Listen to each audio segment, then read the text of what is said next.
نحمده ونصلي على رسوله الكريم فأما بعد أعوذ بالله من الشيطان الرجيم بسم الله الرحمن الرحيم رب اشرح لي صدري ويسر لي أمري واحلل عقدة من لساني يفقهوا قولي واجعل لي وزيرا من أهلي رب زدني علما اللهم فقهنا في الدين اللهم أرنا الحق حقا وارزقنا اتباعه وأرنا الباطل باطلا وارزقنا اجتنابه اللهم انفعنا بما علمتنا وعلمنا ما ينفعنا وزدنا علما الحمد لله رب العالمين سبحان الله وبحمده عدد خلقه ورضا نفسه وزينة عرشه ومداد كلماته اللهم صل علی محمد وعلی آل محمد۔ ٹھیک ہے جی، سٹارٹ کرتے ہیں ہم اپنا لیسن اور آمین جزاک اللہ خیرا کثیرا بارک اللہ فیکی۔ ٹھیک ہے جی، ہم اپنا سٹارٹ کرتے ہیں آیت نمبر 31 سے۔ یا بنی آدم خذوا زینتکم عند کل مسجد وکلوا واشربوا ولا تسرفوا انہ لا یحب المسرفین۔ اے اولاد آدم، ہر نماز کے وقت اپنی زینت اختیار کرو اور کھاؤ اور پیو اور تم حد سے نہ گزرو، یقیناً اللہ تعالیٰ حد سے گزرنے والوں کو پسند نہیں کرتا۔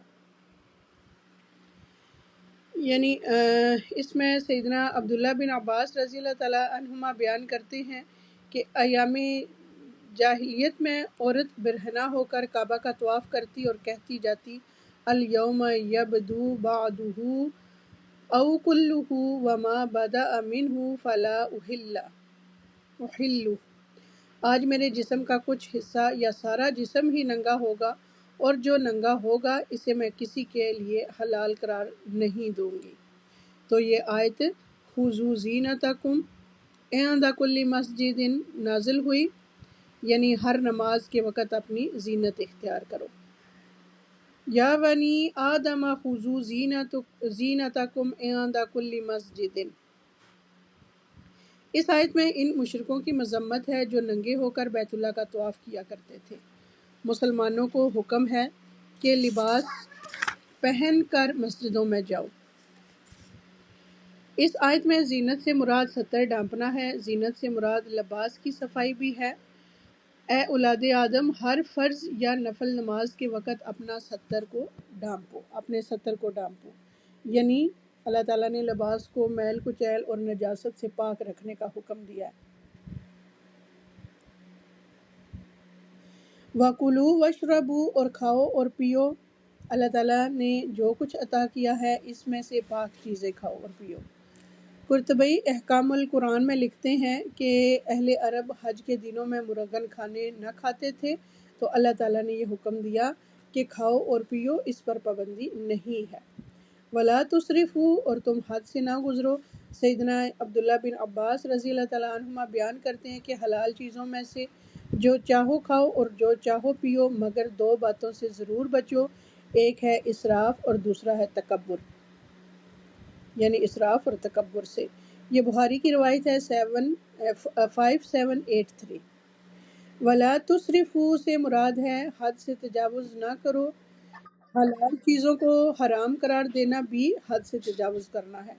اِنَّهُ لَا يُحِبُّ الْمُسْرِفِينَ، یقیناً اللہ تعالیٰ حد سے گزرنے والوں کو پسند نہیں کرتا، یعنی اللہ تعالیٰ کو اعتدال پسند ہے۔ حد سے گزرنا اعتدال کی مخالفت ہے، جو اللہ تعالیٰ کو پسند نہیں ہے۔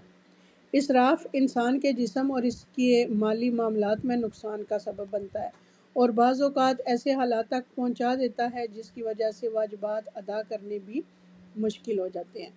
سیدنا مقدام بن معدی کرب الکندی رضی اللہ تعالیٰ عنہ بیان کرتے ہیں کہ میں نے رسول اللہ صلی اللہ علیہ وآلہ وسلم کو فرماتے ہوئے سنا، ابن آدم نے اپنے پیٹ سے برا اور کوئی برتن نہیں بھرا، حالانکہ ابن آدم کے لیے ایسے چند لقمے ہی کافی ہیں جو اس کی کمر کو سیدھا رکھیں، اور اگر کوئی ضرور ہی کھانے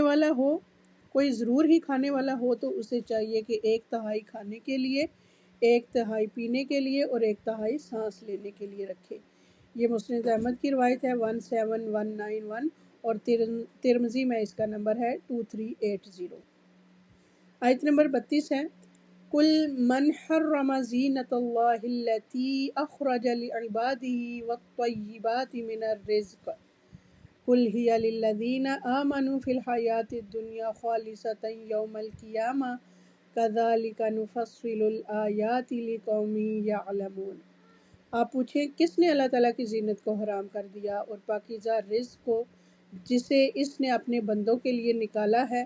آپ کہہ دیں یہ چیزیں دنیا کی زندگی میں بھی ان لوگوں کے لیے ہیں جو ایمان لائے اور قیامت کے دن وہ خالصتاً انہی کے لیے ہوں گی۔ اس طرح ہم آیات کو کھول کر بیان کرتے ہیں ان لوگوں کے لیے جو علم رکھتے ہیں۔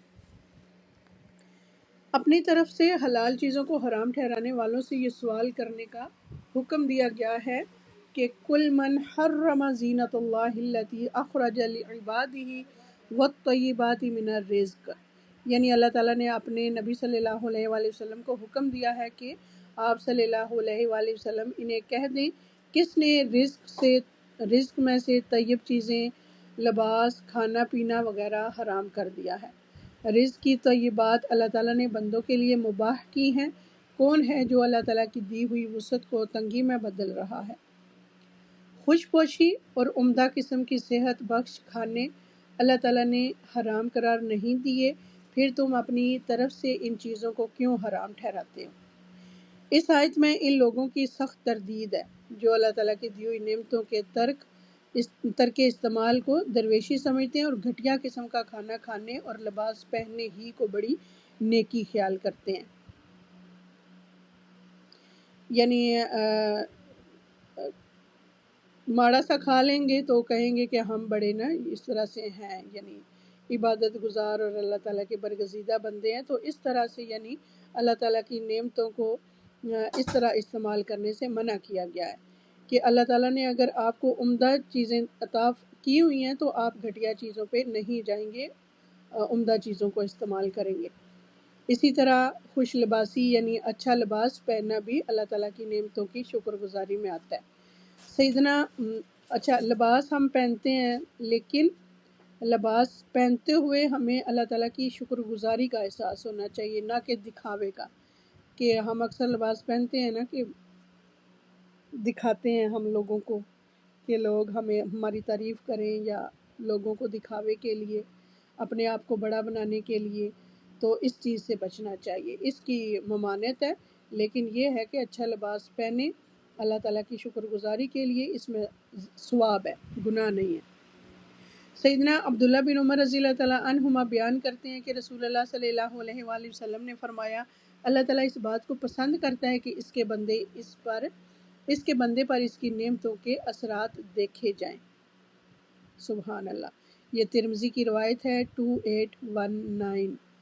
اسلام میں روحانی ارتقاء کا راستہ ترک دنیا پر قطعاً منحصر نہیں ہے، بلکہ یہ راستہ معاملات دنیا کو احسن طریقے پر ادا کرتے ہوئے اسی دنیا سے آگے چلتا ہے جس میں جسم کی بھی پرورش ہو اور روح کی بھی۔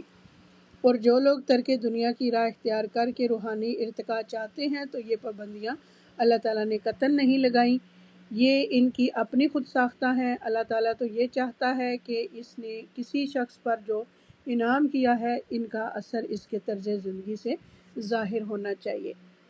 اسی طرح ہم دیکھتے ہیں نا کہ ہندو لوگ جو ہوتے ہیں وہ بھی باہر جنگلوں میں نکل جاتے ہیں، اسی طرح کرسچن لوگ جو ہوتے ہیں وہ بھی اس طرح یعنی ترک الدنیا ہو جاتے ہیں، لوگوں سے دور چلے جاتے ہیں اور اپنی عبادت میں مشغول ہو جاتے ہیں۔ تو یہ چیز اسلام میں نہیں ہے الحمدللہ، کہ لوگوں میں رہ کے اللہ تعالیٰ کی نعمتوں کو استعمال کرتے ہوئے اپنی زندگی گزاریں، نہ کہ جنگلوں میں چلے جائیں اور لوگوں سے دوریاں اختیار کریں اور اللہ تعالیٰ کی نعمتوں کو اپنے اوپر حرام ٹھہرا لیں۔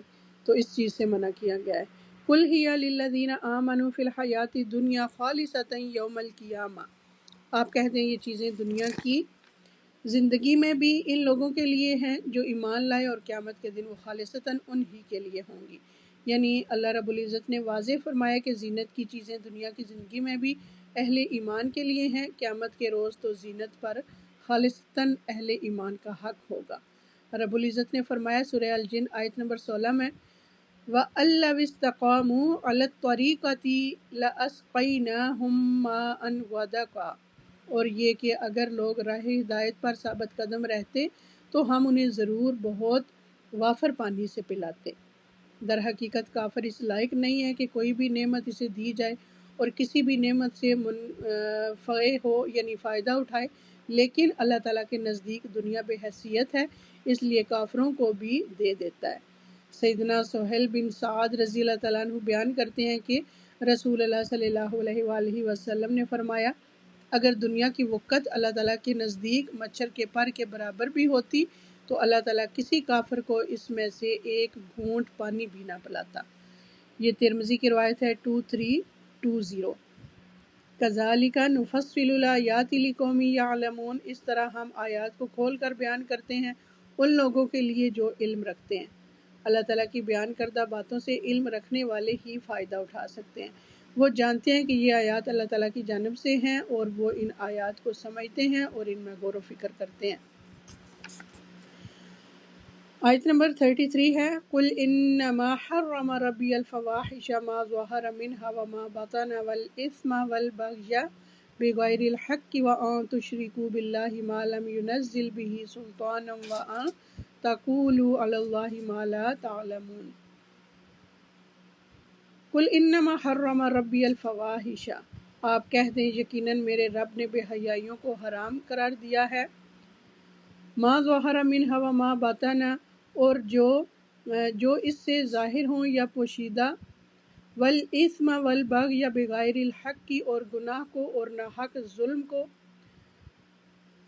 وَأَن تُشْرِكُوا، اور یہ کہ تم اللہ تعالیٰ کے ساتھ شریک کرو، ما لم ينزل به سلطانا، جس کی اللہ تعالیٰ نے کوئی دلیل بھی نازل نہیں کی، وَأَن تَقُولُوا عَلَى اللَّهِ مَا لَا تَعْلَمُونَ، اور یہ کہ تم اللہ تعالیٰ پر وہ بات کرو جس کا تم علم ہی نہیں رکھتے۔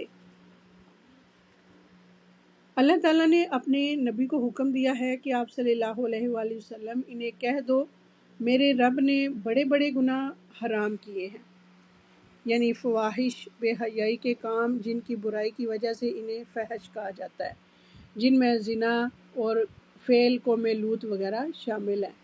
ما ظہر منہا و ما بطن، جو اس سے ظاہر ہوں یا پوشیدہ، ما ظہر منہا میں وہ فواحش آتے ہیں جن کا تعلق جسم کی حرکات سے ہو۔ اس سے مراد اعزاز سے کیے جانے والے فحش کام ہیں جو معاشرے کا وجود کھوکھلا کر دیتے ہیں،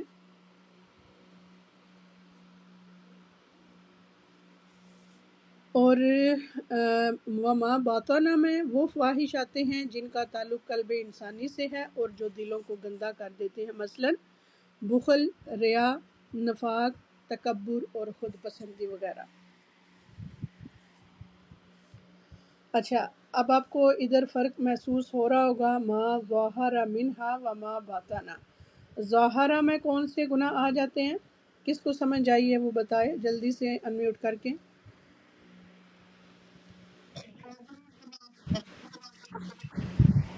کون سے؟ وہی میں پوچھ رہی ہوں، ظاہری کون سے ہیں جو ابھی میں نے آپ کو بتایا نا، جن کا تعلق کس سے ہے؟ جسم کی حرکات سے، ظاہری گناہ، مثلاً یعنی جو کام کھلے عام کرتے ہیں، اور باطنی کون سے ہیں؟ باطنی چھپ کے نہیں، دیکھیں وما باطن جو میں نے آپ کو بتایا نا کہ ان کا تعلق دل سے ہوتا ہے، تو دل کے جو گناہ ہیں، دل کے کون سے گناہ ہوتے ہیں؟ مثلاً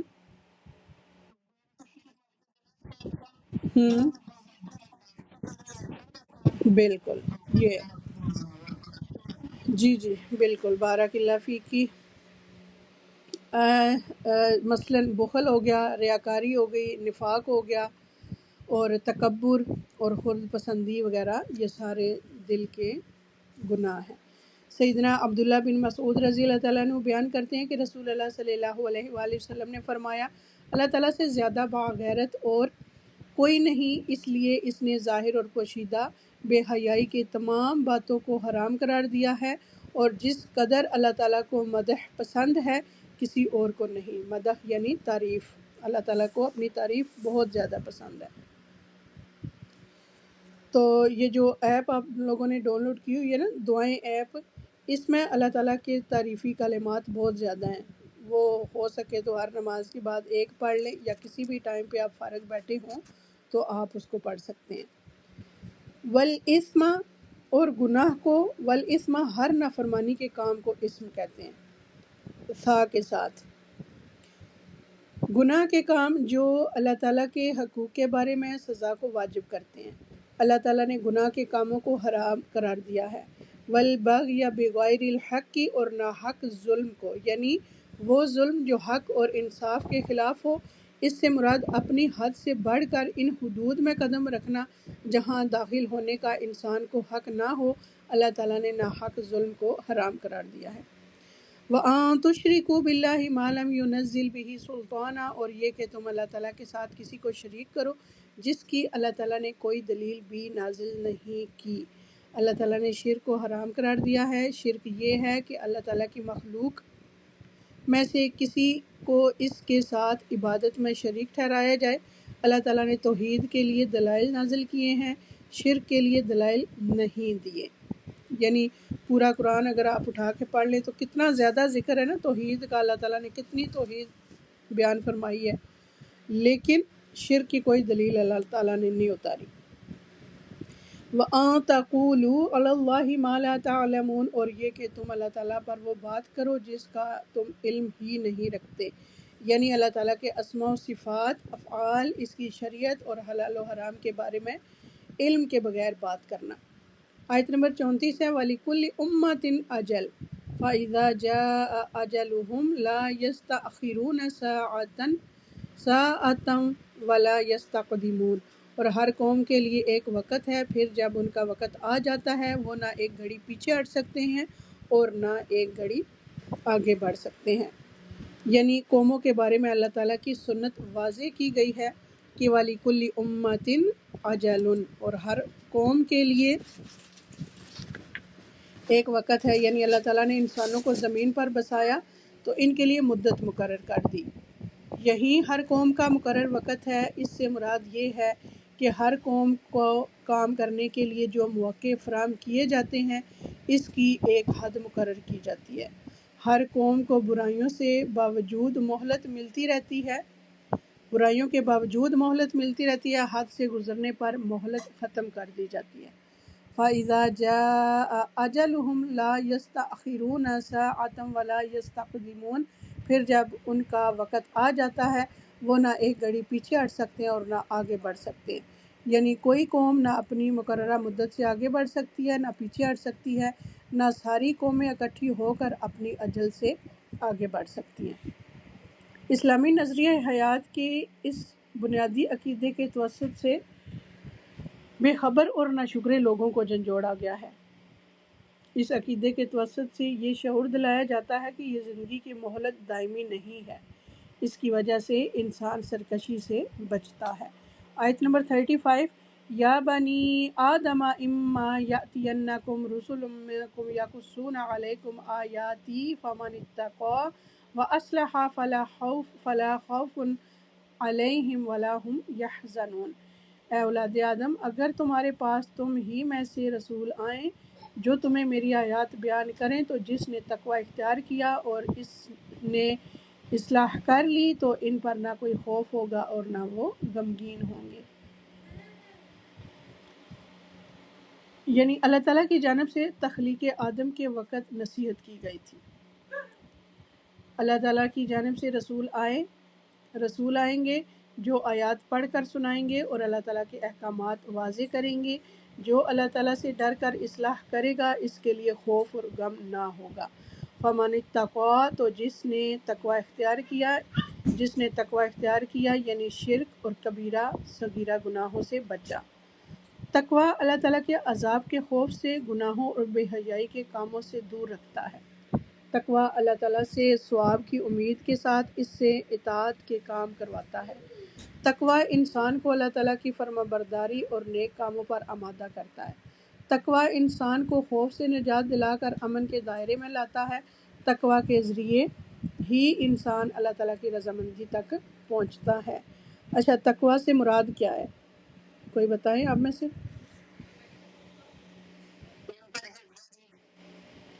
جی، اور کوئی؟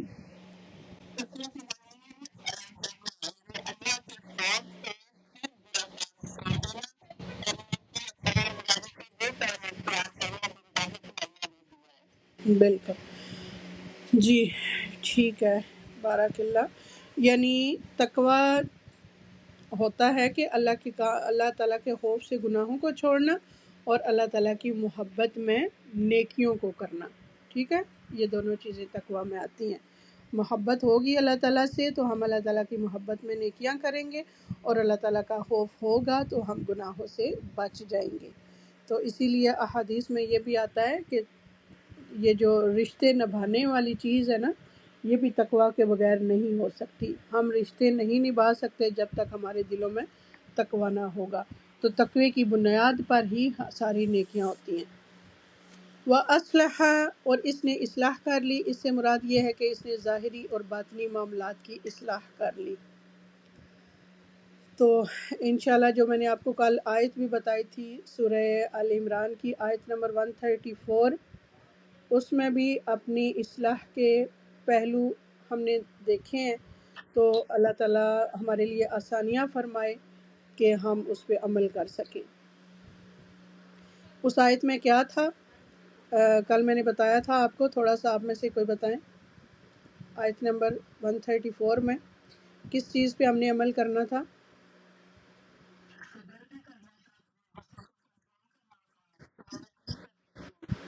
ہوں، بالکل۔ ایک تو اس میں ایک تو آ جاتی ہے چیز کہ چاہے خوشحالی ہو یا تنگ دستی ہو، دونوں حالتوں میں ہم نے کیا کرنا ہے؟ اللہ تعالیٰ کی راہ میں خرچ کرنا ہے۔ تنگ دستی میں اور خوشحالی میں اپنا مال اللہ کی راہ میں خرچ کرنا ہے، اور دوسرے یہ کہ اپنے غصے کو کنٹرول کرنا ہے، غصہ پینا ہے، اور تیسرا یہ کہ لوگوں کو معاف کرنا ہے، جو بھی وہ زیادتی کریں تو ان کو معاف کرنا ہے۔ تو پھر اس سے ملتا کیا ہے کہ یہ محسنین کی علامت ہوتی ہے، محسنین کی نشانیاں ہیں یہ۔ تو جب ہم یہ کام کریں گے تو پھر اللہ تعالیٰ جو ہے نا یہ یعنی محسنین کی اس کیٹیگری میں آ جائیں گے، اور اللہ تعالیٰ پھر محسنین سے محبت کرنے والا ہے، تو ہمیں بھی پھر اللہ تعالیٰ کی محبت حاصل ہوگی، اللہ تعالیٰ کے ہم پسندیدہ بنیں گے اگر ہم اپنے آپ کو اس آیت کے مطابق ڈالیں گے۔ تو اس کے لیے بھی اللہ تعالیٰ کی ہی مدد درکار ہے، تو اللہ سے ہی مدد مانگیں گے کہ اللہ تعالیٰ ہمیں اس آیت پہ عمل کرنے والا بنا دے۔ ٹھیک ہے جی، رب العزت نے فرمایا ہے سورہ البقرہ آیت نمبر 38 اور 9 میں، قُلْ اهْبِطُوا مِنْهَا جَمِيعًا فَإِمَّا يَأْتِيَنَّكُم مِّنِّي هُدًى فَمَن تَبِعَ هُدَايَ فَلَا خَوْفٌ عَلَيْهِمْ وَلَا هُمْ يَحْزَنُونَ وَالَّذِينَ كَفَرُوا وَكَذَّبُوا بِآيَاتِنَا أُولَٰئِكَ أَصْحَابُ النَّارِ ہم فیہا خالدون۔ ہم نے کہا تم سب یہاں سے اتر جاؤ، پھر اگر میری طرف سے تمہارے پاس واقعی کوئی ہدایت آئے تو جو میری پیروی کرے گا، ہدایت کی پیروی کرے گا، تو ان کے لیے نہ کوئی خوف ہوگا اور نہ وہ غمگین ہوں گے، اور جن لوگوں نے کفر کیا اور ہماری آیات کو جھٹلایا وہی لوگ آگ والے ہیں، وہ اس میں ہمیشہ رہنے والے ہیں۔ آیت نمبر 36 ہے، والذین کذبوا بآیاتنا واستکبروا عنہا اولئک اصحاب النار ہم فیہا خالدون۔ اور جن لوگوں نے میری آیات کو جھٹلایا اور ان سے تکبر کیا، وہی لوگ آگ والے ہیں اور وہ اس میں ہمیشہ رہنے والے ہیں۔ جو صحیح اصل تکبر ہے نا، وہ ہے اللہ تعالیٰ کی آیات کا انکار کرنا یا ان کو جھٹلانا اور دوسرے لوگوں کو حقیر سمجھنا۔ اللہ تعالیٰ کی آیات کو جھٹلانے اور اس کے قوانین کو ٹھکرانے والے کافروں کو ڈرایا جا رہا ہے کہ وہ ہمیشہ جہنم میں جلتے رہیں گے۔ والذین کذبوا بآیاتنا، اور جن لوگوں نے میری آیات کو جھٹلایا یعنی اللہ تعالیٰ کی آیات کا انکار کر کے، آیات کو غلط ثابت کر کے، آیات کو اپنے لیے ضروری خیال نہ کر کے، آیات کو قابل عمل نہ سمجھ کے، انسان اللہ تعالیٰ کی آیات کو جھٹلاتا ہے. یعنی جیسے کل اقرا نے کہا تھا نا کہ مجھے اپنی یعنی غلطیاں نظر آتی ہیں جب میں آیات سنتی ہوں، تو یہی بات ہے. ایک مومن کی یہ نشانی ہوتی ہے کہ جب اللہ تعالیٰ کی آیات یعنی وہ پڑھتا ہے، قرآن پڑھتا ہے، اس میں غور و فکر تدبر کرتا ہے، اس کو سمجھ آنی شروع ہوتی ہے، تو وہ اپنی اصلاح میں لگ جاتا ہے، اس کو اپنا آپ نظر آتا ہے. نہ کہ ہم اگر کوئی آیت سنیں، کوئی گناہ سنیں تو ہم دوسروں کے بارے میں سوچیں ہاں فلاں بندے میں نے یہ غلطی دیکھی ہے، فلاں بندہ اس طرح سے غلط تھا. نہیں، ہم نے کیا کرنا ہے؟ اپنی طرف دھیان دینا ہے، اپنی اصلاح کی کوشش کرنی ہے. انسان اللہ تعالیٰ کی طرف ایسی بات منسوب کر کے جو اس نے نہیں کہی اور اس کی ذات و صفات کی طرف نقص کی نسبت کر کے اللہ تعالیٰ کی آیات کو جھٹلاتا ہے. وَاسْتَكْبَرُوا عَنْهَا، اور اس نے تکبر کیا. یعنی انسان اللہ تعالیٰ کی آیات کے مقابلے میں تکبر ایسے کرتا ہے کہ تکبر کی وجہ سے اللہ تعالیٰ کی آیات کو قبول نہیں کرتا. رب العزت کا فرمان ہے انہم کانوا اذا قیل لہم لا الہ الا اللہ یستکبرون، یقیناً یہ وہ لوگ ہیں کہ جب ان سے کہا جاتا ہے کہ اللہ تعالیٰ کے سوا کوئی معبود نہیں تو وہ تکبر کرتے ہیں. سورہ الصافات آیت نمبر 35. فلا صدق ولا صلی ولکن کذب وتولی ثم ذهب الى اہلہ یتمطى، تو نہ اس نے سچ مانا اور نہ نماز پڑھی بلکہ اس نے جھٹلایا اور منہ پھیرا، پھر اکڑتا ہوا اپنے گھر والوں کی طرف چلا گیا. سورہ قیامہ کی آیت نمبر 31 سے 33 تک. اولئک اصحاب النار هم فیہا خالدون، وہی لوگ آگ والے ہیں، وہ اس میں ہمیشہ رہنے والے ہیں. یعنی وہ لوگ آگ والے ہیں، اس سے کبھی نکل نہیں پائیں گے. سیدنا ابن عباس رضی اللہ تعالیٰ عنہ نے فرمایا، عنہما نے فرمایا، وہ کافر ہیں جن کو اللہ تعالیٰ نے آگ کے لیے پیدا کیا اور آگ کو ان کے لیے بنایا، دنیا ان کے لیے رہے گی، جنت ان کے لیے حرام کر دی گئی ہے. جس طرح انہوں نے آیات کی توہین کی اور ان کو جھٹلاتے رہے، اسی طرح ان کو ہمیشہ رہنے والے عذاب سے رسوا کیا جائے گا. الجشمی نے کہا کہ یہ آیت رسولوں کی اتباع کے وجوب پر دلالت کرتی ہے. اچھا، میں نے اکثر احادیث میں آپ نے دیکھا ہوگا حضرت عمر رضی اللہ تعالیٰ عنہ اور حضرت عائشہ رضی اللہ تعالیٰ عنہا، اور ادھر میں پڑھ رہی ہوں کہ سیدنا ابن عباس رضی اللہ تعالیٰ عنہما، ان میں کیا فرق ہے؟ عنہ، عنہا اور عنہما میں کیا فرق ہے؟ کوئی بتائیں جنہوں نے 2-3 کلاسیں لی ہوئی ہیں گرامر کی.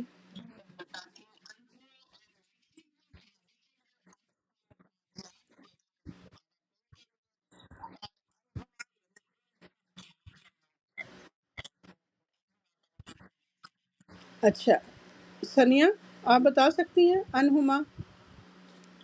عرفینہ یا ثانیہ؟ عرفینہ ہے؟ جمع کے لیے نہیں، دیکھیں عربک میں 2-3، اردو میں واحد جمع ہوتا ہے، لیکن عربی میں کیا آپ نے پڑھا تھا؟ ہاں جی. تو یہ دیکھیں انہما ہے نا، انہم ہوتا ہے جمع کے لیے، انہما 2 کے لیے، اور انہم ایک واحد کے لیے، سنگل کے لیے. تو ادھر میں نے پڑھا ہے سیدنا ابن عباس رضی اللہ تعالی عنہما. تو ادھر آپ کو کیا سمجھ آ رہی ہے؟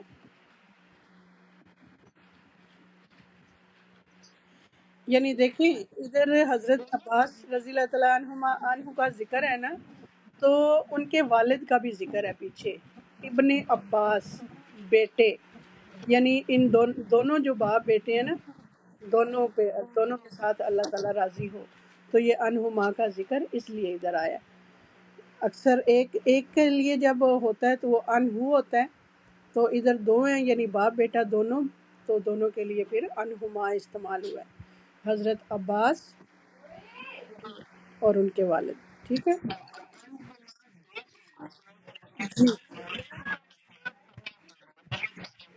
جی. ایک کے لیے عنہ ہو کی ضمیر آتی ہے، 2 کے لیے ہما کی ضمیر آتی ہے، اور 2 سے زائد کے لیے پھر ہم آتا ہے. ہو، ہما، ہم، یہ ہم نے پڑھی تھی نا. اللہ تعالیٰ ہم سے یہ بھی کام لے کہ ہم گرامر کی بھی کلاس کو کمپلیٹ کر سکیں، وہ بھی آدھے میں ہماری رہ گئی تھی، تو انشاءاللہ اللہ نے توفیق دی تو اس کو بھی کمپلیٹ کریں گے۔ سیدنا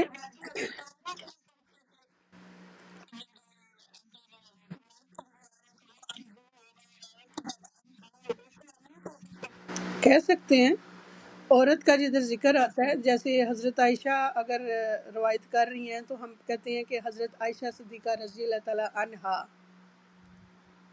ہا یعنی مونس کے لیے استعمال ہوتا ہے، اور ہو جو ہے وہ مذکر کے لیے استعمال ہوتا ہے۔ جیسے حضرت عمر رضی اللہ تعالیٰ عنہ، حضرت عائشہ صدیقہ رضی اللہ تعالیٰ عنہا، اور جب دو ہوں گے بیٹے کے ساتھ باپ، ابن عباس عنہما، دونوں کے لیے، ٹھیک ہے۔ اور جب زیادہ کے لیے،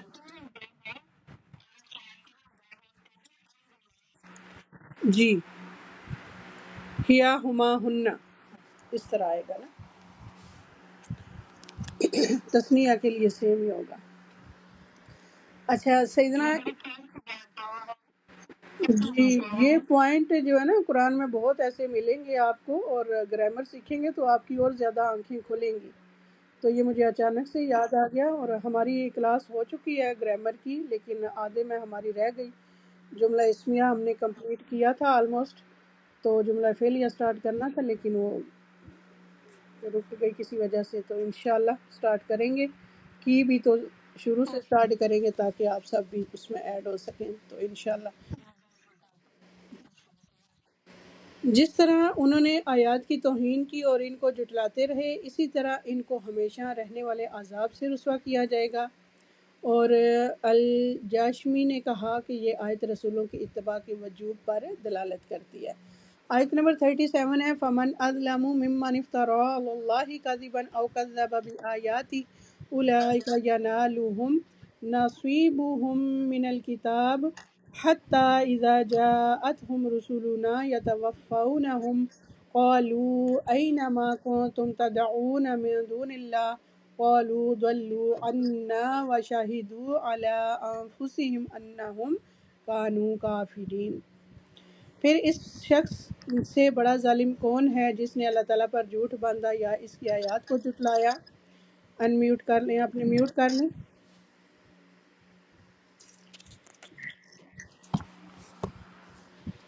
آیات کو جھٹلایا، یہی لوگ ہیں جن کو لکھے ہوئے میں سے ان کا حصہ ملے گا، یہاں تک کہ جب ہمارے فرشتے ان کے پاس آ کر انہیں وفات دیں گے تو وہ پوچھیں گے کہاں ہیں وہ جنہیں تم اللہ تعالیٰ کے سوا پکارا کرتے تھے؟ وہ کہیں گے سب ہم سے گم ہو گئے، اور وہ اپنے آپ پر گواہی دیں گے کہ بلا شبہ وہی کافر تھے۔ یعنی اس سے بڑا ظالم اور کون ہے جس نے بہتان ترازی کرتے ہوئے اللہ تعالیٰ کے ساتھ کسی کو شریک ٹھہرایا، اور اس کی ذات اور صفات کی طرف کوئی نقص منسوب کیا، اور اس کی ذات کے ساتھ ایسی بات کی نسبت کی جو اس نے نہیں کہی۔ او کذب بآیاتہ، یا اس کی آیات کو جھٹلایا، یعنی اس کے حق بیان کرنے والی آیات، واضح آیات کو جھٹلایا جو صراط مستقیم کی طرف ہدایت دیتی ہیں۔ اولئک ینالہم نصیبہم من الکتاب، یہی لوگ ہیں جن کو لکھے ہوئے میں سے ان کا حصہ انہیں ملے گا، یعنی ان ظالموں کے بارے میں واضح کیا گیا ہے کہ ان کے نصیب کا حصہ انہیں مل جائے گا۔ ان جھوٹ بولنے والوں کے چہرے سیاہ ہو کر رہ جائیں گے۔ محمد بن کعب قرظی اس آیت کے بارے میں فرماتے ہیں کہ اس سے مراد عمل، رزق اور عمر ہے۔ انہیں ان کے عملوں کا بدلہ ملتا رہے گا، اچھے عملوں کی بہترین جزا اور بدترین عملوں کی بدترین سزا ضرور ملے گی، اور ان کے وعدے اور ڈراوے پورے ہو کر رہیں گے۔ یا لوح محفوظ میں جو کچھ ان کی عمر، عمل اور روزی لکھی ہے وہ دنیا میں ضرور انہیں مل کر رہے گی، جیسا کہ اللہ تعالیٰ کا فرمان ہے سورہ یونس آیت نمبر 69 اور 70 میں، آپ کہہ دیں یقیناً جو اللہ تعالیٰ پر جھوٹ باندھتے ہیں وہ فلاح نہیں پائیں گے۔ دنیا میں تھوڑا سا فائدہ ہے، پھر ہماری ہی جانب انہیں لوٹنا ہے، پھر ہم انہیں سخت عذاب چکھائیں گے اس وجہ سے جو وہ کفر کرتے تھے۔ انسان حق کا انکار کیسے کرتا ہے؟ انسان جب کسی اور پر اعتماد کرتا ہے تو حق کا انکار کرتا ہے۔ کسی کو یہ یقین ہوتا ہے کہ اس کے معاملات اتنے درست ہیں کہ حق کو نہ مان کر اس کا کچھ بگڑنے والا نہیں، تو وہ حق کا انکار کرتا ہے۔ کسی کو اپنا مال پر بھروسہ ہوتا ہے اس لیے وہ حق کا انکار کرتا ہے. کہ پیچھے بھی ہم نے پڑھا تھا نا دورہ قرآن میں کہ وہ کہتے تھے کہ دنیا میں اللہ تعالیٰ نے ہمیں اتنا کچھ دیا ہوا ہے، اتنا نوازا ہوا ہے، اتنی نعمتیں ہمارے پاس، تو آخرت میں بھی ہمیں اسی طرح ملے گا. اور اگر آخرت ہوئی تو، یعنی وہ یقین نہیں رکھتے تھے نا، تو وہ کہتے تھے کہ اگر آخرت ہوئی تو آخرت میں بھی پھر ہمیں اللہ تعالیٰ اسی طرح عطا کرے گا جس طرح اس نے دنیا میں نعمتیں جیسے بیٹے اور مال وغیرہ ہمیں دیا ہوا ہے. کسی کو اپنی عزت پر بھروسہ ہوتا ہے اس لیے وہ حق کا انکار کرتا ہے. یہ آیت دلالت کرتی ہے کہ مشرک اپنے شرک کا اعتراف کر کے وفات پاتے ہیں. حتیٰ اذا جاءتہم رسلنا یتوفونہم، یہاں تک کہ جب ہمارے فرشتے ان کے پاس آ کر انہیں وفات دیں گے، یعنی ان کے پاس وہ فرشتے آئیں گے جو ان کی زندگی کی مدت پوری ہونے پر ان کی روح قبض کرنے پر مامور ہے. قالوا، وہ پوچھیں گے، یعنی وہ فرشتے نے ڈانٹتے ہوئے کہیں گے، این ما کنتم تدعون من دون اللہ، کہاں ہے وہ جنہیں تم اللہ کے سوا پکارا کرتے تھے، یعنی تمہارے خود ساختہ معبود کہاں ہیں جنہیں تم اللہ تعالیٰ کو چھوڑ کر پکارتے تھے.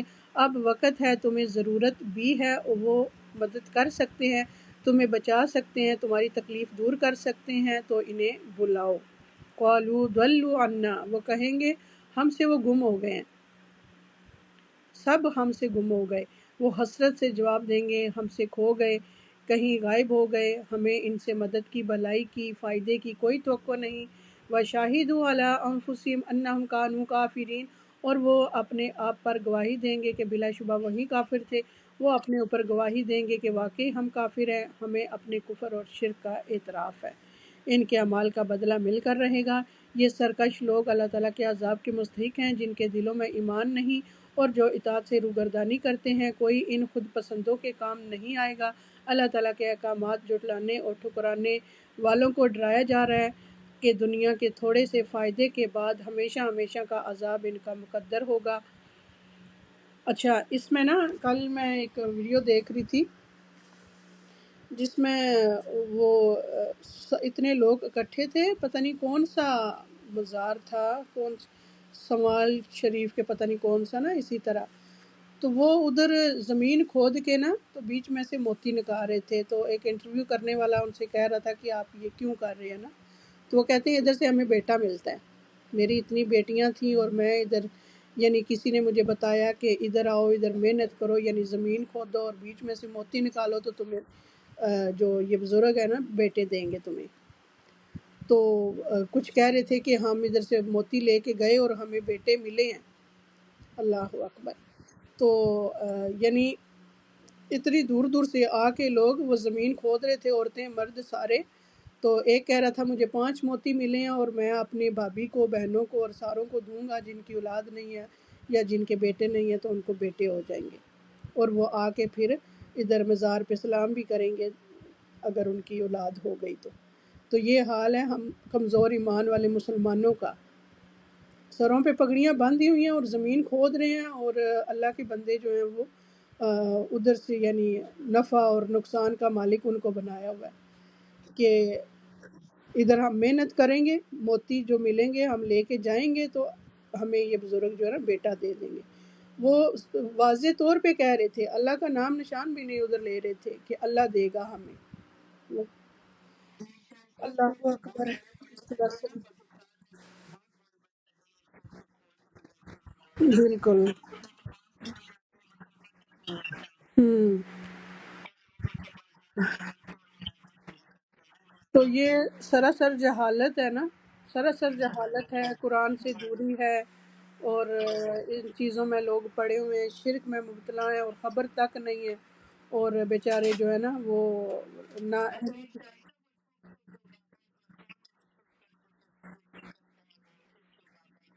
ہاں جی.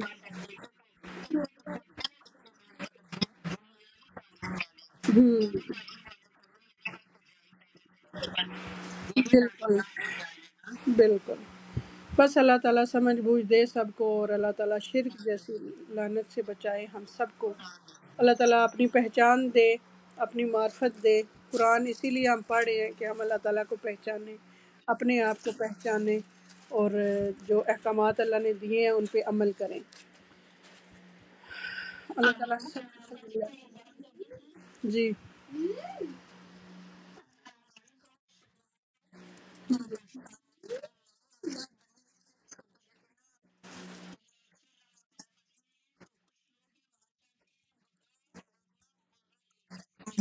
ہوں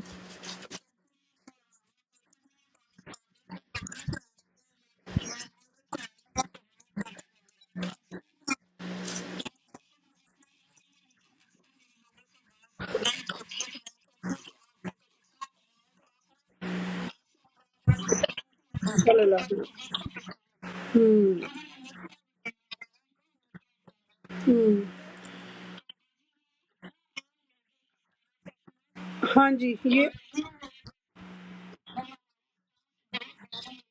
بالکل بالکل اور بالکل یہی بات ہے، اور یہ اصل میں ظاہر ہے جہالت ہی ہے، کیا کہہ سکتا ہے انسان، اور ایسے لوگوں کو بندہ پھر سمجھا بھی نہیں سکتا نا، ایسا سمجھانے والے کو ہی الٹا برا کہتے ہیں کہ یہ گستاخ ہے اور یہ اس طرح سے اور اس طرح سے، تو اللہ تعالیٰ بس ان کو بھی سمجھ بوجھ دے۔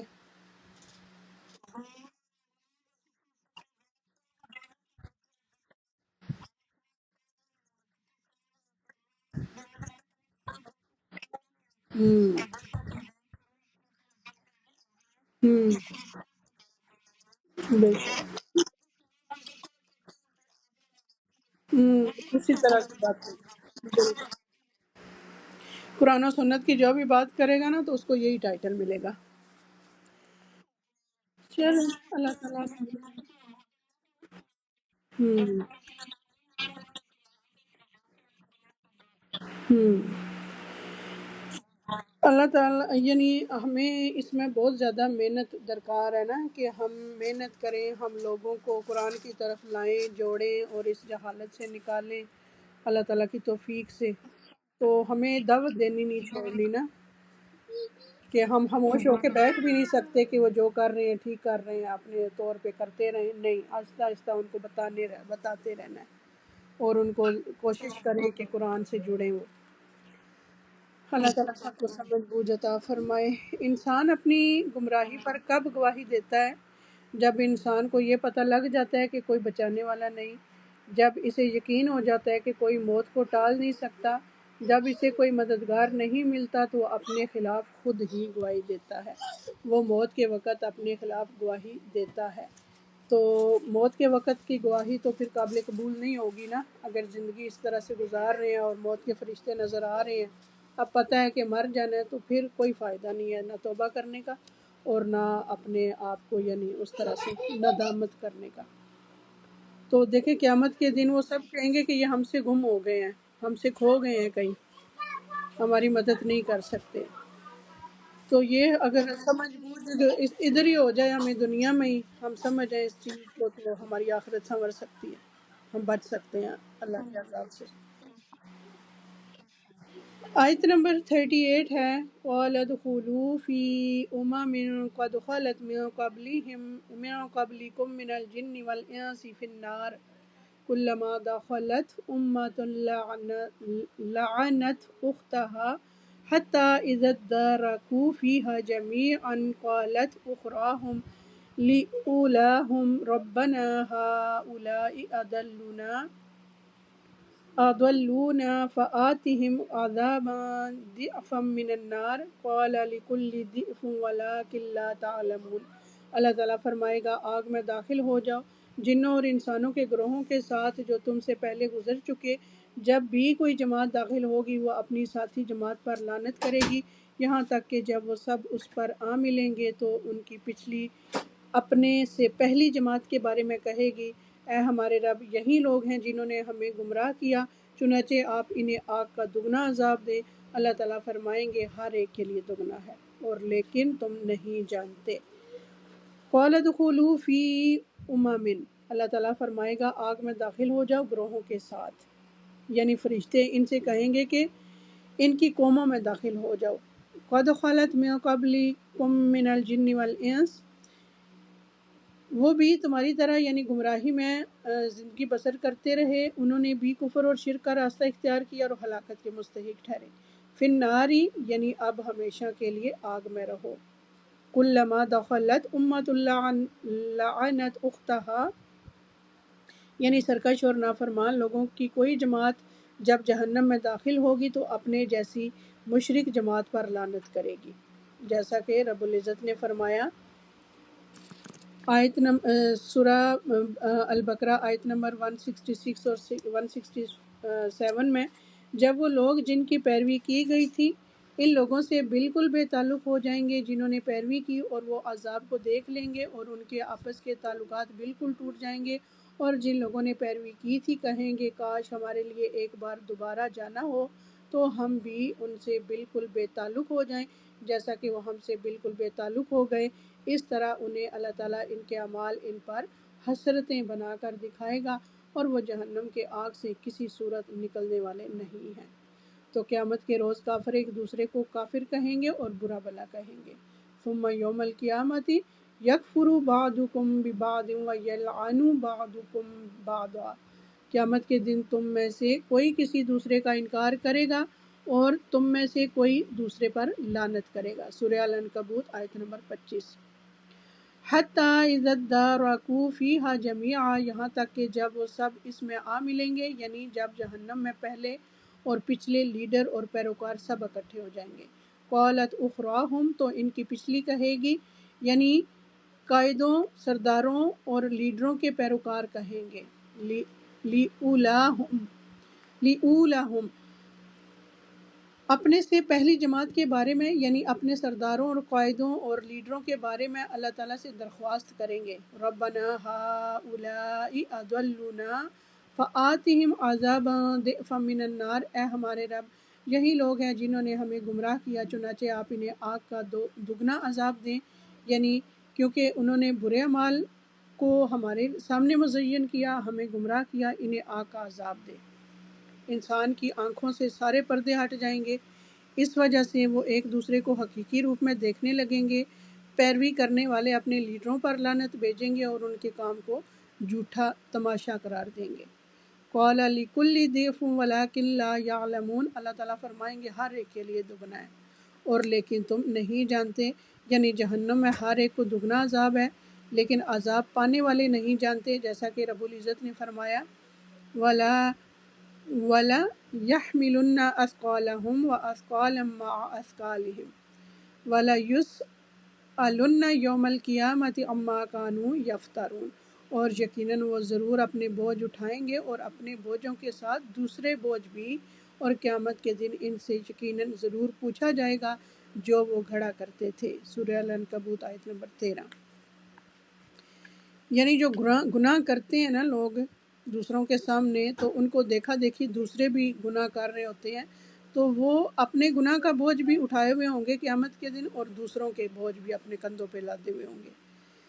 اللہ اکبر۔ لِيَحْمِلُوا أَوْزَارَهُمْ كَامِلَةً يَوْمَ الْقِيَامَةِ وَمِنْ أَوْزَارِ الَّذِينَ يُضِلُّونَهُمْ بِغَيْرِ عِلْمٍ أَلَا سَاءَ مَا يَزِرُونَ، تاکہ وہ قیامت کے دن اپنے بوجھ بھی پورے پورے اٹھائیں اور ان کے بوجھوں میں سے بھی جنہیں وہ علم کے بغیر ہی گمراہ کرتے ہیں۔ سن لو بہت ہی برا ہے وہ بوجھ جو وہ اٹھا رہے ہیں۔ سورہ النحل آیت نمبر 25۔ آیت نمبر 39 ہے وَقَالَتْ أُولَاهُمْ لِأُخْرَاهُمْ فَمَا كَانَ لَكُمْ عَلَيْنَا مِنْ فَضْلٍ فَذُوقُوا الْعَذَابَ بِمَا كُنْتُمْ تَكْسِبُونَ، اور ان کی پہلی جماعت اپنی پچھلی کے لیے کہے گی پھر تمہیں بھی ہم پر کوئی فضیلت حاصل نہیں تھی تو تم عذاب کا مزہ چکھو اس کے بدلے جو تم کماتے تھے۔ یعنی سردار، پیشوا اور لیڈر اپنے پیروکاروں سے کہیں گے، پہلے تو پیروکار کہیں گے نا کہ لیڈروں اور سرداروں کو، تو اب جو ہے اس آیت میں سردار، پیشوا اور لیڈر اپنے پیروکاروں سے کہیں گے، کیا کہیں گے کہ فَمَا كَانَ لَكُمْ عَلَيْنَا مِنْ فَضْلٍ، پھر تمہیں بھی ہم پر کوئی فضیلت حاصل نہیں تھی، یعنی تمہیں ہم پر کون سی فضیلت حاصل ہے؟ ہم گمراہی میں برابر گمراہی کے راستے پر چلنے کے لیے جو اسباب اختیار کیے اس میں برابر اور آج عذاب میں بھی حاضر ہیں۔ فَذُوقُوا الْعَذَابَ بِمَا كُنتُمْ تَكْسِبُونَ، تو تم عذاب کا مزہ چکھو اس کے بدلے میں جو تم کماتے تھے، یعنی اب اپنی کمائی کے بدلے اپنی کمائی کے بدلے میں عذاب کا مزہ چکھو۔ عذاب تو سب کے لیے ہوگا، لیکن گمراہ کرنے والے سرداروں اور لیڈروں کو اپنے پیروکاروں کی نسبت زیادہ عذاب دیا جائے گا۔ رب العزت فرماتے ہیں سورہ النحل آیت نمبر 88 میں، جن لوگوں نے کفر کیا اور اللہ تعالیٰ کے راستے سے روکا، ہم ان کے عذاب پر عذاب کا اضافہ کریں گے اس کے بدلے جو وہ فساد کیا کرتے تھے۔ یہ آیت دلالت کرتی ہے کہ اللہ تعالیٰ کو جھٹلانے والے جہنم میں ہمیشہ ہمیشہ رہیں گے، ان کی محبت آخرت میں دشمنی میں بدل جائے گی۔ اللہ اکبر۔ آیت نمبر 40 ہے، ان الذین کذبوا بآیاتنا واستکبروا عنہا لا تفتح لهم ابواب السماء ولا يدخلون الجنة حتى يلج الجمل في سم الخیاط وكذلك نجزی المجرمین۔ یقیناً جن لوگوں نے ہماری آیات کو جھٹلایا اور ان سے تکبر کیا، ان کے لیے نہ آسمان کے دروازے کھولے جائیں گے اور نہ وہ جنت میں داخل ہوں گے یہاں تک کہ اونٹ سوئی کے ناکے میں داخل ہو جائے، اور ہم مجرموں کو اسی طرح بدلا دیتے ہیں۔ اللہ اکبر۔ ان الذین کذبوا بآیاتنا واستکبروا عنہا، یعنی اللہ تعالیٰ نے ان لوگوں کے انجام کے بارے میں آگاہ فرمایا ہے جنہوں نے اس کی آیات کو جھٹلایا حالانکہ وہ واضح تھیں، اور تکبر کیا یعنی اللہ تعالیٰ کے حکم کی اطاعت نہ کی اور منہ پھیر کر چل دیے۔ لا تفتح لهم ابواب السماء ولا يدخلون الجنہ، یعنی جھٹلانے والوں، تکبر کرنے والوں کی روحیں اللہ تعالیٰ کے حضور حاضر ہونے کے لیے آسمان کی طرف جائیں گی اور اجازت مانگیں گی، مگر انہیں اجازت نہیں ملے گی۔ موت کے بعد انہیں بلندی نہیں ملے گی، جیسے دنیا میں انہوں نے بلندی کا راستہ اختیار نہیں کیا، یعنی اللہ تعالیٰ کی معرفت، اس کی محبت، اس پر توکل، اس کے لیے اخلاص کا راستہ اختیار نہیں کیا۔ حقیقت یہ ہے کہ جزا عمل کی جنس سے ہوتی ہے۔ سیدنا ابن عباس رضی اللہ تعالیٰ عنہما سے اس کی تفسیر میں بھی منقول ہے کہ کافروں کے اعمال اوپر نہیں اٹھائے جاتے اور نہ ان کی دعا اوپر اٹھائی جاتی ہے۔ سیدنا برا بن عازب رضی اللہ تعالیٰ عنہ بیان کرتے ہیں کہ رسول اللہ صلی اللہ علیہ وآلہ وسلم نے فاجر شخص کی روح کے قبض کیے جانے کا ذکر کرتے ہوئے فرمایا، موت کے فرشتے اسے لے کر اوپر جاتے ہیں اور وہ فرشتوں کی جس جماعت کے پاس سے بھی گزرتے ہیں تو وہ جماعت کہتی ہے کہ یہ کس خبیث روح کی بدبو ہے۔ فرشتے انہیں بتاتے ہیں کہ یہ فلاں بن فلاں کی روح ہے، اور وہ اس کا وہ بدترین نام لیتے ہیں جس سے اسے دنیا میں بلایا جاتا تھا، یہاں تک کہ فرشتے اس کی روح کو لے کر آسمان دنیا تک لے جاتے ہیں۔ فرشتے آسمان کا دروازہ کھولنے کے لیے درخواست کرتے ہیں، لیکن اس کے لیے آسمان کا دروازہ نہیں کھولا جاتا۔ رسول اللہ صلی اللہ علیہ وآلہ وسلم نے فرمایا، یہ بیان فرمانے کے بعد اس آیت کریمہ کی تلاوت کی، ان الذین کذبوا بآیاتنا واستکبروا عنہا لا تفتح لهم ابواب السماء ولا يدخلون الجنة حتى يلج الجمل في سم الخیاط۔ یقیناً جن لوگوں نے ہماری آیات کو جھٹلایا اور ان سے تکبر کیا، ان کے لیے نہ آسمان کے دروازے کھولے جائیں گے اور نہ جنت میں داخل ہوں گے یہاں تک کہ اونٹ سوئی کے ناکے میں داخل ہو جائے۔ میوٹ کریں، کس کا مائک ان میوٹ ہے؟ حتی یلج الجمل فی سم الخیاط، یہاں تک کہ اونٹ سوئی کے ناکے میں داخل ہو جائے۔ دیکھیں دھاگا بھی بڑی مشکل سے پڑتا ہے سوئی میں، تو اونٹ کیسے داخل ہوگا نا، ناممکن بات ہے۔ جیسے یہ ناممکن ہے، اسی طرح ان کا جنت میں داخل ہونا بھی ناممکن ہے، اور یہ لوگ جنت میں داخل نہ ہوں گے جب تک کہ اونٹ سوئی کے ناکہ میں داخل نہ ہو جائے۔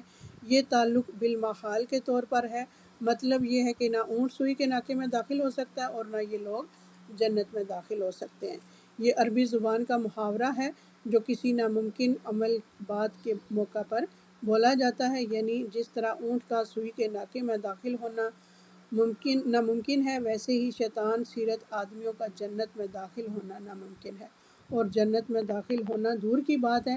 ایسے لوگوں کی روح کو جب فرشتے لے کر آسمان کی طرف جاتے ہیں تو آسمان کا دروازہ نہیں کھولا جاتا جب کہ نیک لوگوں کا شاندار استقبال کیا جاتا ہے، بدکار لوگوں کی روح کو وہیں سے پھینک دیا جاتا ہے اور قبر میں ناکامی کے بعد اسے سجین میں قید کر دیا جاتا ہے۔ ولجا کے معنی کسی تنگ جگہ میں داخل ہونا ہے، گھسنا یا گھسنے کی کوشش کرنا ہے، جیسے تلوار کا میان یا بارش کے پانی کا زمین میں داخل ہونا ہے، اور اولجا کے معنی کسی چیز کو تنگ جگہ میں داخل کرنا یا گھسیڑنا ہے، جیسے ارشاد باری تعالیٰ ہے یولج اللیل فی النہار و یولج النہار فی اللیل، یعنی اللہ تعالیٰ رات کو دن میں داخل کرتا ہے اور دن کو رات میں داخل کرتا ہے۔ اسی مضمون کو اللہ تعالیٰ نے ایک دوسرے مقام پر یوں فرمایا یکور اللیل علی النہار و یکور النہار علی اللیل وسخر الشمس والقمر، یعنی رات کو دن پر لپیٹتا اور دن کو رات پر۔ اور یلج الجمل فی سم الخیاط عربی زبان کا محاورہ ہے، یعنی جنت میں داخلے کی خاطر ہر ایک کے لیے ایک ہی مقررہ مقدار عمل ضروری نہیں، بلکہ ہر شخص کا اس کی استعداد اور قوت کار کے مطابق ہی امتحان لیا جاتا ہے۔ اللہ تبارک و تعالیٰ اس شخص کے عذاب کے بارے میں آگاہ فرماتا ہے جس نے اس کی آیتوں کو جھٹلایا اور وہ ان پر ایمان نہ لایا، حالانکہ اللہ تعالیٰ کی آیات بالکل واضح تھیں۔ انہوں نے اللہ تعالیٰ کی آیات سے تکبر کیا اور ان کے احکام کے سامنے سر تسلیم خم نہ کیا، بلکہ انہوں نے ان کو جھٹلایا اور پیٹھ پھیر کر چل دیے۔ یہ ہر بلائی سے مایوس ہوں گے، ان کی روحیں اللہ تعالیٰ کی خدمت میں حاضر ہونے کے لیے آسمان کی طرف بلند ہوں گی اور اجازت طلب کریں گی، مگر ان کو اجازت نہیں ملے گی۔ وہ موت کے بعد آسمان کی طرف اس طرح بلند نہ ہو سکیں گے جس طرح انہوں نے ایمان باللہ، اللہ تعالیٰ کی معرفت اور اس کی محبت کی طرف التفات نہ کیا، کیونکہ جزا عمل کی جنس سے ہوتی ہے۔ اس آیت کریمہ کا مفہوم مخالف یہ ہے کہ اہل ایمان کی روحیں اللہ تعالیٰ کے حکم کی مطیع ہیں، اس کی آیات کی تصدیق کرنے والی ہیں، ان کے لیے آسمان کے دروازے کھول دیے جائیں گے یہاں تک کہ وہ اللہ تعالیٰ کی طرف بلند ہوں گی اور عالم علوی میں وہاں پہنچ جائیں گی جہاں اللہ تعالیٰ چاہے گا، اور اپنے رب کے قرب اور اس کی رضا کا لطف اٹھائیں گی۔ اللہ تعالیٰ ایسی روحوں میں ہمارا شمار بھی کرے، آمین۔ وَكَذَلِكَ نَجْزِي الْمُجْرِمِينَ، اور ہم مجرموں کو اسی طرح بدلہ دیتے ہیں، یعنی کافروں کو ہم اسی طرح ہی بدلہ دیتے ہیں جن کے جرائم بہت زیادہ اور جن کی سرکشی بے انتہا ہے۔ رب العزت کا ارشاد ہے سورہ مائدہ آیت نمبر 72 میں، یقیناً جس نے اللہ تعالیٰ کے ساتھ شرک کیا تو یقیناً اس پر اللہ تعالیٰ نے جنت حرام کر دی اور اس کا ٹھکانہ آگ ہے اور ظالموں کا کوئی مددگار نہیں۔ سورہ آیت نمبر 41، لَهُم مِّن جَهَنَّمَ مِہَادٌ وَمِن فَوْقِهِمْ غَوَاشٍ وَكَذَلِكَ نَجْزِي الظَّالِمِينَ، ان کے لیے جہنم کا بچھونا ہے اور ان کے اوپر اسی کا اوڑھنا ہے اور ہم ظالموں کو اسی طرح بدلہ دیتے ہیں۔ لَهُم مِّن جَهَنَّمَ مِہَاد، ان کے لیے جہنم کا بچھونا ہے، یعنی ان مجرموں کے نیچے آگ کے بچھونے ہیں۔ وَمِن فَوْقِهِمْ غَوَاشٍ، اور ان کے اوپر اسی کا اوڑھنا ہے، یعنی سرکشوں کے اوپر آگ کے بادل ہوں گے اور وہ ان بادلوں میں گھرے ہوئے ہوں گے۔ رب العزت کا فرمان ہے ان کے اوپر بھی آگ کے سائبان ہوں گے اور ان کے نیچے سے بھی۔ سورہ الزمر آیت نمبر 16۔ وَكَذَلِكَ نَجْزِي الظَّالِمِينَ، اور ہم ظالموں کو اسی طرح بدلہ دیتے ہیں، یعنی کافر ظالم ہیں، وہ اپنے اوپر ظلم کرتے ہیں۔ رب العزت نے فرمایا وَالْكَافِرُونَ هُمُ الظَّالِمُونَ، اور کافر ہی ظالم ہیں۔ اللہ تعالیٰ جرم کے مطابق سزا دیتے ہیں، وہ بندوں پر ظلم کرنے والا نہیں۔ جہنم کیسا مہاد ہے، یعنی کیسا بچھونا ہے؟ جہنم آگ کا فرش ہے، اس کے لیے بچھونے کا لفظ تحقیر کے لیے استعمال کیا گیا ہے۔ جہنم میں نرمی نہیں ہوگی، جہنم میں خوشی کا کوئی سامان نہیں ہوگا۔ جہنم غواش ہے، یعنی اوڑھنا ہے۔ یہ کیسا اوڑھنا ہے؟ یعنی بستر پر لیٹتے ہوئے انسان اپنے جسم پر کچھ اوڑھ لیتا ہے جس سے وہ سکون میں آ جاتا ہے، تو جہنم میں آگ کے بچھونے ہوں گے اور اوڑھنا بھی آگ ہی کا ہوگا، یعنی ہر طرف سے آگ میں گرے ہوئے ہوں گے۔ والذین آمنوا وعملوا الصالحات لا نکلف نفسا الا وسعها اولئک اصحاب الجنہ هم فیہا خالدون۔ اور جو لوگ ایمان لائے اور جنہوں نے نیکیاں کی ہیں، ہم کسی کو تکلیف نہیں دیتے مگر اس کی طاقت کے مطابق، یہی لوگ جنت والے ہیں، وہ اس میں ہمیشہ رہنے والے ہیں۔ یعنی اللہ تعالیٰ نے ظالموں اور مجرموں کے عذاب کے تذکرے کے بعد اطاعت گزاروں کی جزا کا ذکر فرمایا ہے۔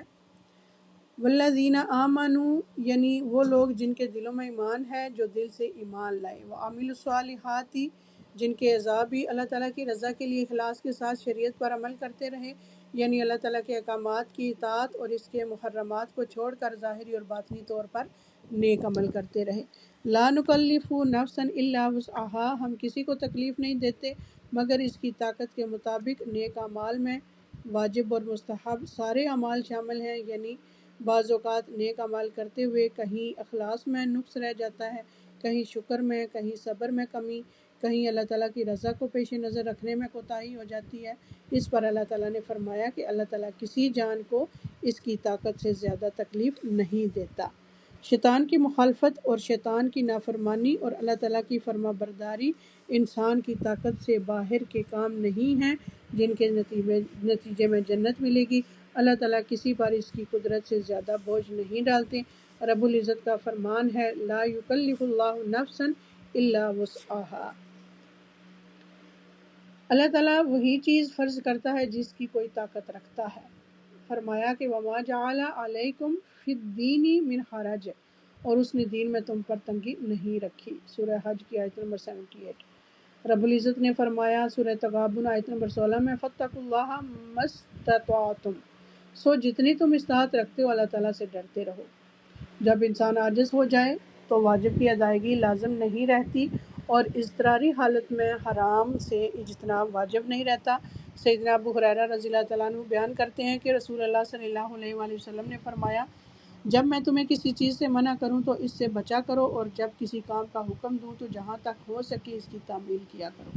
یہ بخاری کی روایت ہے 7288 اور مسلم میں اس کا نمبر ہے 3257۔ اولئک اصحاب الجنۃ ھم فیہا خالدون، یہی لوگ جنت والے ہیں، وہ اس میں ہمیشہ رہنے والے ہیں۔ ایمان اور عمل صالح کے اوصاف رکھنے والے لوگ جنت میں ہمیشہ رہیں گے، وہ جنت کے بدلے کچھ اور نہیں چاہیں گے۔ جنت میں ان پر کوئی اور پابندی نہیں ہوگی، جو چاہیں گے پائیں گے، انہیں جنت سے نکالا نہیں جائے گا، انہیں کسی اور مقام کی طلب نہیں ہوگی۔ سیدنا عبداللہ بن عمر رضی اللہ تعالیٰ عنہما بیان کرتے ہیں کہ رسول اللہ صلی اللہ علیہ وآلہ وسلم نے فرمایا اللہ تعالیٰ اہل جنت کو جنت میں داخل کرے گا اور اہل دوزخ کو دوزخ میں داخل کرے گا، پھر ان دونوں کے درمیان ایک منادی کھڑا ہو کر یہ اعلان کرے گا اے اہل جنت اب موت نہیں آئے گی، اور اے اہل دوزخ اب موت نہیں آئے گی۔ ہر شخص جس حالت میں ہے اب وہ اسی حالت میں ہمیشہ رہے گا۔ یہ مسلم کی روایت ہے 7183۔ جنت رسولوں کی پیروی کے صلے میں ملے گی، جنت شیطان کی مخالفت کے صلے میں ملے گی، جنت اللہ تعالیٰ کی فرما برداری کے صلے میں ملے گی، جنت اللہ تعالیٰ کی رحمت کی بدولت ملے گی۔ وَنَزَّعْنَا مَا فِي صُدُورِهِم مِّن غِلٍّ تَجْرِي مِن تَحْتِهِمُ الْأَنْهَارُ وَقَالُوا الْحَمْدُ لِلَّهِ الَّذِي هَدَانَا لِهَٰذَا وَمَا كُنَّا لِنَهْتَدِيَ لَوْلَا أَنْ هَدَانَا اللَّهُ لَقَدْ جَاءَتْ رُسُلُ رَبِّنَا بِالْحَقِّ وَنُودُوا أَن تِلْكُمُ الْجَنَّةُ أَوْرِثْتُمُوهَا بِمَا كُنتُمْ تَعْمَلُونَ۔ اور ہم ان کے سینوں سے ہر قسم کا کینہ نکال دیں گے، ان کے نیچے سے نہریں بہتی ہوں گی اور وہ کہیں گے الحمدللہ، سب تعریف اللہ کے لیے ہے، ہمیں اللہ تعالیٰ ہی نے اس کے لیے ہدایت دی، اور اگر اللہ تعالیٰ ہمیں ہدایت نہ دیتا تو ہم کبھی بھی ہدایت نہ پاتے۔ بلا شبہ یقیناً ہمارے رب کے رسول یقیناً حق ہی لائے تھے، اور وہ پکارے جائیں گے یہ جنت کے جس کے تم وارث بنائے گئے ہو، اس کا بدلہ ہے جو تم عمل کرتے تھے۔ وَنَزَعْنَا مَا فِي صُدُورِهِم مِّن غِلٍّ، اللہ تعالیٰ کا اہل جنت پر انعام ہوگا کہ ان کے دلوں میں ایک دوسرے کے بارے میں جو مقابلے کی رغبت تھی اللہ تعالیٰ اس کو ختم کر دے گا، یہاں تک کہ وہ ایک دوسرے کو بھائی بھائی سمجھیں گے۔ یہاں لفظ غل استعمال ہوا ہے جس کے معنی ہے خفگی، میل، کدورت، کینہ اور حسد وغیرہ۔ اس کے ایک معنی تو یہ ہے کہ جنت میں داخل ہونے والے میں سے کسی کے دل میں دوسرے کے متعلق کچھ ملال، خفگی، میل اور کدورت اس دنیا میں رہی ہوگی، اور کسی ناگوار واقعے کی یاد کسی کے دل میں موجود ہوگی تو جنت میں داخلے سے بیشتر ایسے ملال کو اللہ تعالیٰ دلوں سے محو کر دیں گے، انہیں کچھ یاد ہی نہیں رہے گا اور ایک دوسرے کے ساتھ صاف دل کے ساتھ جنت میں داخل ہوں گے۔ اور دوسرا مطلب یہ بھی ہو سکتا ہے کہ جنت کے 100 درجے ہیں اور ہر ایک کو اس کے اعمال کے مطابق درجہ ملے گا، اور یہ ممکن ہے کہ نچلے درجے والوں کے دلوں میں اوپر کے درجے والوں کی نسبت حسد پیدا ہو۔ اللہ تعالیٰ فرماتے ہیں کہ ایسی صورت میں ہم ان کے دل سے حسد نکال دیں گے اور ہر ایک اپنے اپنے درجے پر قانع اور مطمئن ہوگا، اور بلند درجے والوں کے لیے اس کے دل میں حسد وغیرہ متعلقاً نہ ہوگا۔ سیدنا ابو سعید خدری رضی اللہ تعالیٰ عنہ بیان کرتے ہیں کہ رسول اللہ صلی اللہ علیہ وآلہ وسلم نے فرمایا، جب مومنوں کو دوزخ سے نجات مل جائے گی تو انہیں جنت اور دوزخ کے درمیان ایک پل پر کھڑا کیا جائے گا۔ وہاں وہ آپس کی ان زیادتیوں کا بدلہ لیں گے جو دنیا میں باہم کرتے تھے، یہاں تک کہ جب انہیں پاک صاف کر دیا جائے گا تو پھر جنت میں داخل ہونے کی اجازت دے دی جائے گی۔ اس ذات کی قسم جس کے دست مبارک میں محمد صلی اللہ علیہ وآلہ وسلم کی جان ہے، جنتی اپنی جنت کے گھر کو اپنے دنیا کے گھر سے بھی زیادہ بہتر طور پر پہچانے گا۔ یعنی جب اس کو اجازت مل جائے گی تو وہ اپنے گھر کی طرف جائے گا، وہ یہ نہیں پوچھے گا کہ میرا گھر کون سا ہے، وہ اس طرح پہچانے گا جس طرح وہ اپنے دنیا کے گھر کو بھی اتنی اچھے سے نہیں پہچانتا۔ سیدنا ابو ہریرہ رضی اللہ تعالیٰ عنہ بیان کرتے ہیں کہ رسول اللہ صلی اللہ علیہ وآلہ وسلم نے فرمایا، سب سے پہلی جماعت جو جنت میں داخل ہوگی ان کی صورتیں 14ویں رات کی چاند کی مانند ہوں گی۔ وہ نہ اس میں تھوکیں گے، نہ ان کی ناک سے کوئی آلائش آئے گی، اور نہ پیشاب اور پاخانہ کریں گے۔ ان کے برتن سونے کے ہوں گے، کنگھے سونے چاندی کے ہوں گے، انگوٹھیوں کا ایندھن عود کا ہوگا، پسینہ مشک جیسا خوشبودار ہوگا، اور ہر شخص کی 2 بیویاں ہوں گی جن کا حسن ایسا ہوگا کہ پنڈلیوں کا گودا گوشت کے اوپر سے دکھائی دے گا۔ نہ جنتیوں میں آپس میں کوئی اختلاف ہوگا اور نہ بغض و عناد ان کے دل میں ہوں گے، اور وہ صبح شام اللہ پاک کی تسبیح و تحلیل میں مشغول رہا کریں گے۔ یہ بخاری کی روایت ہے 3245، اور مسلم میں اس کا نمبر ہے 7151۔ رب العزت کا فرمان ہے، اور ان کے سینوں میں سے کینہ ہم کھینچ نکالیں گے، وہ آمنے سامنے تختوں پر بھائی بھائی ہوں گے۔ سورہ الحجر آیت نمبر 47۔ دیکھیں یہ حسرت ہم دنیا میں بھی کرتے ہیں نا کہ کاش سب اچھے ہو جائیں اور سب جو ہے نا آپس میں خوشی خوشی رہنے لگ پڑیں اور ہنسی خوشی کا ماحول ہو ہمارے آس پاس۔ تو دنیا میں تو دیکھیں شیطان بھی ہے تو ایسا نہیں ہو سکتا، کوئی نہ کوئی کسی نہ کسی وجہ سے پریشان ہوتا ہی ہے، لیکن جنت میں یہ ساری چیزیں نہیں ہوں گی، اگر ہوں گی بھی تو ان کو جنت میں جانے سے پہلے دور کر دیا جائے گا۔ تجری من تحتہم الانہار، ان کے نیچے سے نہریں بہتی ہوں گی۔ جنت میں اہل جنت جہاں سے چاہیں گے نکال لیں گے، نہریں نکال لیں گے، چاہے تو محلات میں لے جائیں گے اور چاہے تو باغات میں لے جائیں گے۔ سبحان اللہ۔ وقالوا الحمد للہ الذی ہدانا لہذا، اور وہ کہیں گے الحمدللہ، سب تعریف اللہ کے لیے ہے، ہمیں اللہ تعالیٰ ہی نے اس کے لیے ہدایت دی۔ یعنی اہل جنت پکار اٹھیں گے کہ اللہ کا شکر ہے کہ اس نے ہمیں علم نافع اور عمل صالح کی ہدایت دی، اور ہم نے ایسے اعمال کیے جنہوں نے ہمیں نعمتوں بھری جنتوں کا وارث بنا دیا۔ وما كنا لنهتدي لولا ان هدانا اللہ، اور اگر اللہ تعالیٰ ہمیں ہدایت نہ دیتا تو ہم کبھی بھی ہدایت نہ پاتے۔ اہل جنت اعتراف کریں گے کہ ہم میں ہدایت قبول کرنے کی صلاحیت نہ تھی۔ وہ کہیں گے کہ اللہ تعالیٰ ہمیں علم نافع اور عمل صالح کی ہدایت نہ دیتا، ہماری رہنمائی نہ کرتا، ہمیں رسولوں کی اتباع کی توفیق نہ دیتا تو ہم ہدایت نہیں پا سکتے تھے۔ ابن مردویہ میں ہے، رسول اللہ صلی اللہ علیہ وآلہ وسلم فرماتے ہیں، ہر جنتی کو اپنا ٹھکانہ دکھایا جائے گا تاکہ وہ اور بھی شکر کرے، اور وہ کہے گا کہ اللہ تعالیٰ کا شکر ہے جس نے مجھے ہدایت عنایت فرمائی، اور ہر جہنمی کو اس کا جنت کا ٹھکانہ دکھایا جائے گا تاکہ اس کی حسرت بڑھے۔ اس وقت وہ کہے گا کاش کہ میں بھی راہ یافتہ ہوتا۔ یہ مسند احمد کی روایت ہے 512۔ لقد جاءت رسول ربنا بالحق، یعنی اہل جنت جب جنت کی نعمتوں سے لطف اندوز ہو رہے ہوں گے، اس وقت انبیاء و مرسلین کی خبروں کی تصدیق کریں گے، کیونکہ یقینی علم کی بات کو آنکھوں سے دیکھ کر حق الیقین کے مرتبے پر پہنچ جائیں گے۔ وہ کہیں گے کہ ہم نے دیکھے بغیر بھی تصدیق کی تھی، ہم ایمان بالغیب لائے تھے، آج دیکھ کر یقین اور بڑھ گیا ہے کہ اللہ تعالیٰ نے اپنے رسولوں کے توسط سے جو وعدے ہم سے کیے تھے وہ سچے تھے۔ وَنُودُوا، اور وہ پکارے جائیں گے، یعنی انہیں احتراماً پکارا جائے گا، سلام کہا جائے گا اور ان کا اکرام ہوگا۔ ان تلکم الجنت اورثتموہا، یہ جنت کے جس کے تم وارث بنائے گئے ہو، یعنی یہ جنت تمہاری وراثت ہے، اور اس کے مقابلے میں کافروں کی وراثت جہنم ہوگی۔ بما کنتم تعملون، اس کا بدلہ یہ ہے، اس کا بدلہ ہے جو تم عمل کرتے تھے۔ یعنی اعلان کرنے والا اعلان کرے گا کہ تم اپنے اعمال کی وجہ سے جنت میں پہنچے ہو اور اللہ تعالیٰ کی رحمت کے سائے میں آئے ہو۔ سیدنا ابو ہریرہ رضی اللہ تعالیٰ عنہ بیان کرتے ہیں کہ نبی صلی اللہ علیہ وآلہ وسلم نے فرمایا، یہ بات اچھی طرح جان لو کہ تم میں سے کسی کو محض اس کا عمل جنت میں نہیں لے جائے گا جب تک اللہ تعالیٰ کی رحمت نہ ہوگی۔ صحابہ کرام رضی اللہ تعالیٰ عنہم نے عرض کیا، یا رسول اللہ صلی اللہ علیہ وآلہ وسلم، آپ بھی؟ تو آپ صلی اللہ علیہ وآلہ وسلم نے فرمایا، ہاں میں بھی۔ اس وقت تک جنت میں نہیں جاؤں گا جب تک کہ رحمت الہی مجھے اپنے دامن میں نہیں سمیٹ لے گی۔ یہ بخاری کی روایت ہے 6463 اور مسلم میں اس کا نمبر ہے 7116۔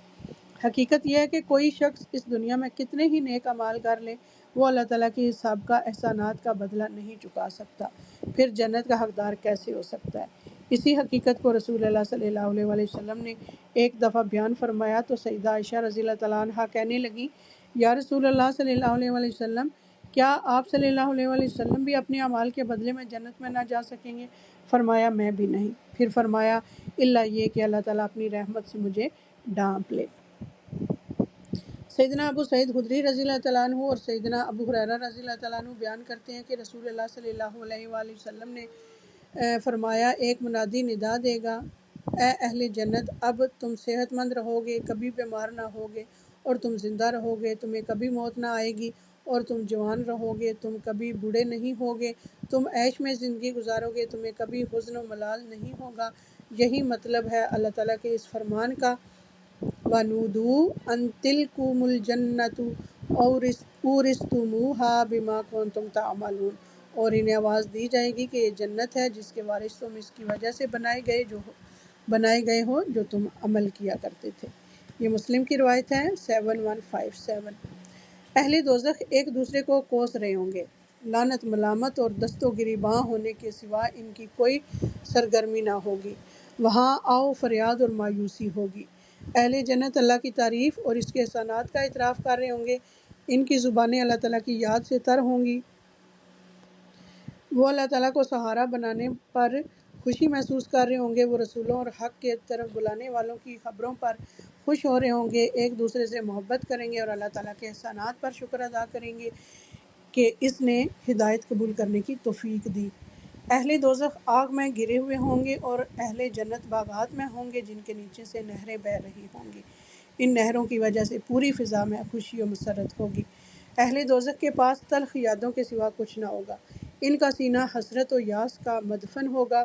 اہل جنت کے دلوں میں خوشگوار یادیں ہوں گی، خوشی ان کے دلوں سے پھوٹے گی، اور رسولوں کی رہنمائی پر حق کو پا لینے پر اللہ تعالیٰ کی شکر گزاری کے احساس سے سینے معمور ہوں گے کہ اگر اللہ تعالیٰ ہدایت نہ دیتا تو ہم ہدایت پانے والوں میں نہ ہوتے۔ وہ حق کی خبر پا کر خوش ہو رہے ہوں گے، اللہ تعالیٰ کے احسان پر شکر گزار ہوں گے کہ حق کی طرف بلانے والوں کا ساتھ دینے کی توفیق دی۔ قدورت پر غلبہ پانے کے باوجود کچھ قدورتوں کے اثرات آخر تک موجود رہتے ہیں۔ قدورت جو ہے وہ مومنوں کے دلوں سے کھینچ کر نکال دی جائے گی۔ قرطبی اپنی تفسیر احکام القرآن میں کہتے ہیں، غل یعنی قدورت جنت کے دروازوں کے باہر پڑی ہوگی، جس طرح اونٹنیوں کی مینگنیاں۔ اللہ تعالیٰ نے مومنین کے دلوں سے اس کو نکال پھینکا ہوگا۔ اہل دوزخ ایک دوسرے پر لعنت بھیجیں گے، جھگڑیں گے، ان کے دل بغض اور دشمنی سے جوش ماریں گے، باوجود اس کے کہ دنیا میں سب اکٹھے رہتے تھے اور دوست تھے۔ ان کے مقابلے میں اہل جنت بھائی بھائی اور محبت کرنے والے دوست ہوں گے، اور محبت اور سلامتی ان پر سایہ کرے گی۔ ایک غل یعنی سینے کی تنگی کیسے پیدا ہوتی ہے؟ ایک دوسرے پر خفا ہونے سے، ناراضگی کو چھپا لینے سے، ایک دوسرے کے خلاف دل میں باتیں رکھنے سے غل پیدا ہوتا ہے۔ اور کیا غل جو ہے یعنی قدورت پر دنیا میں قابو پایا جا سکتا ہے؟ تو اگر ناراضگی کے اسباب دور کر دیے جائیں، منفی رخ سے سوچنے کے بجائے صحیح رخ سے سوچا جائے، بدگمانیوں سے بچا جائے تو قدورت پر قابو پایا جا سکتا ہے۔ وآخر دعوانا ان الحمد للہ رب العالمین۔ سبحانک اللہم و بحمدک، اشہد ان لا الہ الا انت، استغفرک و اتوب الیک۔ السلام علیکم ورحمۃ اللہ وبرکاتہ۔